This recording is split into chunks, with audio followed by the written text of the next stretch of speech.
کی تلاوت کر رہے تھے تو اس تلاوت کی نا آواز گونجی، کہاں تک پہنچی؟ ابو جہل بھی کسی جھاڑی میں چھپ کے حضور کا قرآن سننے لگے۔ سریلی اتنی تھی، اس میں لطف اتنا تھا۔ ابو سفیان بھی آ گئے، کسی جھاڑی میں چھپ کے قرآن سننے لگے۔ اخنس بن شریک بھی آ گیا، تھوڑا نہیں سنا، ساری رات ہی حضور کی تلاوت سنتے ہیں، ساری رات تلاوت سنتے۔ صبح ملاقات ہوگی، تو کدھر آیا تھا، تو کدھر آیا تھا، تو آج کے بعد نہ آئے کوئی بھی، لیکن کہتے ہیں اگلے دن سوئے تو بے چین کیا حضور کی آواز، پھر اٹھے، تینوں آ کے پھر مختلف جگہوں پہ بیٹھ گئے، سویرے پھر ملاقات ہوگی، آج کے بعد نہیں آنا، تو بھی نہ آنا، تو بھی نہ آنا، پر کہاں چین لینے دے حضور کی میٹھی آواز، کہاں چین لینے دے حضور کی میٹھی آواز۔ تینوں پھر اٹھ گئے، کئی دن آتے رہے، ایک دن طے ہوا کہ آج کے بعد بالکل نہیں آنا، جو آئے گا سزا ملے گی، ہو گئی بات طے۔ اخنس بن شریک کہتے ہیں میں سویرے ابو جہل کے گھر گیا، میں نے کہا سونے ایک دن نہیں کئی راتیں، تو نے بھی سنا میں نے بھی سنا، دل پہ ہاتھ رکھ کے بتا وہ جو پڑھتے ہیں وہ حق سچ ہے کہ نہیں، کھری بات کر، سنا تو نے بھی سنا میں نے بھی، ساری رات سنا، بتا بات سچی ہے کہ نہیں؟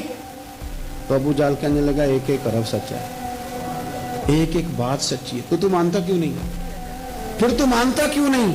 تو جو ابو جہل نے جواب دیا، خدا را اس پہ غور کرنا، میری منت سمجھ کر اس بات پہ غور کرنا، وہ پھر تو مانتا کیوں نہیں؟ تو ابو جہل کہنے لگا ہمارے قبیلے کا اور بنو ہاشم کا، حضور سید عالم کے قبیلے، شروع سے مقابلہ رہا ہے، انہوں نے اگر لوگوں کو کھانے کھلائے تو ہم نے بھی کھلائے، انہوں نے غریبوں کا بوجھ اٹھایا تو ہم نے بھی اٹھایا، انہوں نے اگر گھوڑا دوڑایا تو ہم نے بھی دوڑایا، پھر انہوں نے دعویٰ کر دیا کہ ہمارے اندر ایک نبی آ گیا ہے، اب ہم کیسے مان جائیں اس قبیلے میں نبی آ گیا؟ پہلے کیا کہہ رہا ہے؟ بات بالکل حق ہے، اب کیا کہہ رہا ہے؟ اس کے کہنے کا مطلب یہ ہے کہ اگر میرے قبیلے میں نبی آتا تو میں مان جاتا۔ اور خدا کے بندو، یہ برادری کا بت، قبیلے کو جو بت بنا لیا معاذ اللہ، وہ تعصب بن کے آڑ بن گیا، گروہ پرست ہو گئے۔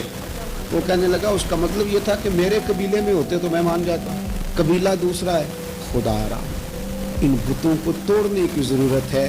کاش ابو جہل یہ سمجھتا کہ یہ تو رب کی تقسیم ہے نا، واللہ یختص برحمتہ من یشاء، وہ کہتا ہے میں جس کو چاہتا ہوں اپنے فضل سے اپنا خاص بنا لیا کرتا، لیکن یہ گروہی تعصبات، قرآن مجید آپ دیکھیں نا تو یہودیوں کے بارے میں اللہ فرماتے ہیں چونکہ تورات میں بھی حضور کی شانیں، زبور میں بھی حضور کی شانیں، انجیل